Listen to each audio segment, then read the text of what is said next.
ಇವತ್ತು ನಮ್ಮ ಚಂದ್ರಪ್ರಭಾಜಿ ಯುವಕ ಮುದುಕ ಯುವಕ ಅಲ್ಲ ನನ್ನ ಹೆಂಡತಿ ಚಂದ್ರಪ್ರಭಾ, ಯುವಕ ಅಲ್ಲ ಚಂದ್ರಪ್ರಭನ ಹೆಂಡತಿ ಅಂತ ಅನ್ಬೇಕು. ತುಂಬಾ ಕಷ್ಟವಾದಂತ ಒಂದ್ ಅಡ್ಗೆ. ಯಾವ್ದು? ಬಿಸಿನೀರ್ ಹೆಂಗ್ ಕಾಯಿಸೋದು ಅನ್ನೋದು ಅವ್ನ್ ನೋಡಿ ಇನ್ನು ಒಳ್ಳೆ ಮುಹೂರ್ತದಲ್ಲಿ ಹೋಳಿ ಒಳಗೆ ಮದುವೆ ಮಾಡಾದ್ಮೇಲೆ ಮಕ್ಳ ಅಂತ ಆಯ್ತಲ್ಲ, ಮಕ್ಳು ತಗೊಂಡ್ ಆಮೇಲೆ ಎಗ್ ಬುರ್ಜಿ ಮಾಡೋದು. ಮಕ್ಕಳನ್ನ ತಗೊಂಡು ಬುರ್ಜಿ ಮಾಡಿ.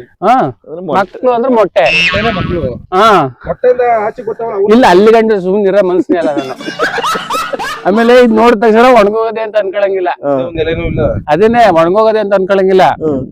ಗೊಬ್ಬರ ಜಾಸ್ತಿ ಆಗ್ಬಿಟ್ಟಿದ್ದೀನಿ, ಅದಕ್ಕೆ ಅದೇನಾಗ್ಬಿಟ್ಟದೆ ಈ ತರ ಫುಲ್ ಕೂಲ್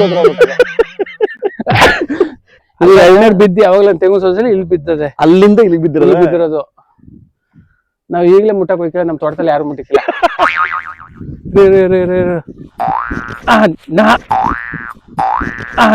ಜಂಪ್ ಮಾಡಲ್ಲ, ಜಂಪ್ ಮಾಡಲ. ಇದನ್ನ ನಾವು ಕಿತ್ತಿ ಸಾಂಬಾರು ಮಾಡ್ಬೇಕು ಅಂದ್ರೆ ಸೈಡ್ ಬಿಸಿಬೇಕು. ಆಮೇಲೆ ಇಲ್ಲಿ ಕಾಣಿಸ್ತಾ ಐತಲ್ಲ, ಇಲ್ಲಿ ಇದು ಮೂಲಂಗಿ. ಸರಿ, ಬರೀ ಕೋಳಿ ಮಾತ್ರ ಸಾಕಿದೆಯಲ್ಲ, ಹಸು ಗಿಸು ಕುರಿ ಮೇಕೆ ಏನು ಬೇಡವಾ? ಬೇಕು, ದುಡ್ಡು ಬೇಕಲ್ಲ. ಕೋಳಿ ಮಾರಾಕ್ಬಿಟ್ಟು ಹಸು ತಗೋತೀನಿ, ಆಮೇಲೆ ಹಸ ಮಾರಾಕ್ಬಿಟ್ಟು ಕೋಳಿ ತಗೋತೀನಿ. ನೋಡ್ದೇನೋ ನೋಡಿ ಎಂತ ಫ್ರೆಂಡ್ಸ್ಗಳು, 3 ಬೆಳ್ಳುಳ್ಳಿ ಕಾರ್ಗೆ ತಗೋತೀನಿ ಅಂತವ್ರಲ್ಲ. ಈಗ ನಮ್ಮ ಇಷ್ಟ ಬಂದಾಗ ನಾವ್ ಅಡಿಗೆ ಮಾಡ್ತೀವಿ, ಯಾಕಂದ್ರೆ ಅವ್ನ ಇಷ್ಟ ಬಂದಾಗ ನಾವ್ ಅಡಿಗೆ ನಾನ್ ಹೆಂಗ್ ಮಾಡ್ಲಿ. ಚಂದ್ರಣ್ಣ, ಇಷ್ಟೆಲ್ಲ ಕೋಳಿ ತೋರ್ಸ್ಬಿಟ್ಟು ಬೇಳೆ ಸಾರ್ ಮಾಡಿಸ್ತಿದ್ಯಲ್ಲ. ರಾವ್ ಇತ್ತಾಗ ಹೊಡಿತದ, ಜ್ಞಾನ ಬೇಡವ, ಎತ್ತಗ್ ತಿರ್ಸಾಕ್ಬೇಕು ಅಂತವ. ಕಣ್ಗೆ ಹೊಡಿತಾ ಕೂತದಲ್ಲ ಅವಾಗ ಕೈಯಲ್ಲಿ ಕಿವುಚೋದು, ಯಾಕಂದ್ರೆ ಕೈ ತೊಳ್ದಿರ್ ನೀವಲ್ಲ. ಹಾ ಸಾಕು,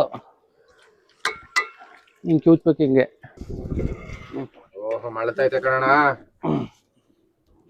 ಟೊಮೆಟೊ ಜ್ಯೂಸ್ ಅಲ್ಲ, ಟೊಮೆಟೊ ಸಾಸು.